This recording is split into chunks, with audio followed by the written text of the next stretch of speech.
Hey, what's up? It's Evan from PhotoExtremist.com, and today you are going to learn how to take a high-speed photograph of fruits and vegetables being dropped into a fish tank.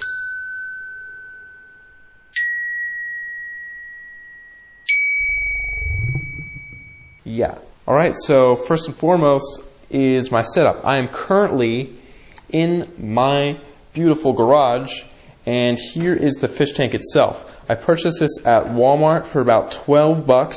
It's a 10-gallon tank, and it is being elevated by a ladder here and a ladder there, and there's a board in between the two. I filled up the fish tank by using this hose that is coming out of my backyard.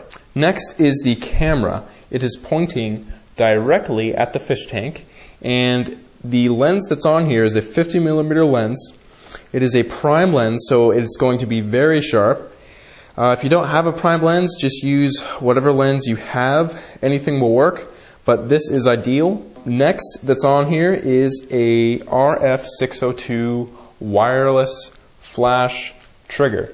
This just pops on the cold shoe or hot shoe, whatever you want to call it. And all this does is that whenever you take a picture, pushing the button, is it will fire the flashes and illuminate your subject perfectly. So here is the two flashes. There's one here and one here. Both flashes have plastic bags over them to protect them from water, and both of them also have the RF602 receiver on them to receive the flash signal so they fire. So this one right here, it is on 1/32nd power, and it is basically pointing upward, a little, just slightly upward toward the subject. The next flash is right above the fish tank, and it is basically pointing downward and just flashing in this area. This is really cool because once I drop the fruit and it's right about here, you can see the water reflections from the surface being projected onto the fruit or vegetable itself. So that is a really cool trick. Next, let me show you the background that I'm using. Here it is right here. It's on another light stand, and what is attached to the light stand is this reflector holder. This is actually originally meant to hold a reflector, but I actually have a board right here. So it's just a black board that you can buy at any office store, whatever you need to do, and it basically just holds onto it. It's like a little claw that just kind of grabs onto it. Now, right now this is black, but if I wanted a white background, all I would have to do is put a whiteboard here and then turn on this flash, which is just pointing upward at here. It's just to blow out the background completely to make it totally white. The power on this flash, I would probably turn it to about 1/4 power max and 1/16 power probably to the lowest.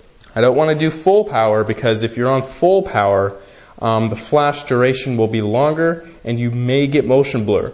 So always try to use the lowest powered settings you can on all 3 flashes, or all 2 flashes, or whatever you're using. Alright, so just remember that it is the flashes that are freezing the motion, not the camera. Right now the camera's on f14, 160th of a second at ISO 100. So if I were to take the picture with no flashes going off, you would just see total darkness, because with the camera settings it's eliminating all visible light right now. It is these flashes that are going to illuminate the subject and freeze the motion instantaneously. Alright, so here we go. I'm using 2 peppers. Peppers are really good because they're very vibrant, they are very light, and they float very well. So it's perfect for dropping into a fish tank. So, here we go. I'm just going to push the button on my camera as soon as I drop them. So 3, 2, and 1. 3, 2, and 1. So there we go, you saw there's a little bit of splash, and there's the picture. It looks pretty good. Also, if you want to remove the little specks of water that pop on the fish tank afterwards, use one of these squeegee things. It's really good. You just squeegee it off, and yeah, the water drops will just disappear just like that. And then you can pick up whatever that's in there again and take hundreds of photos.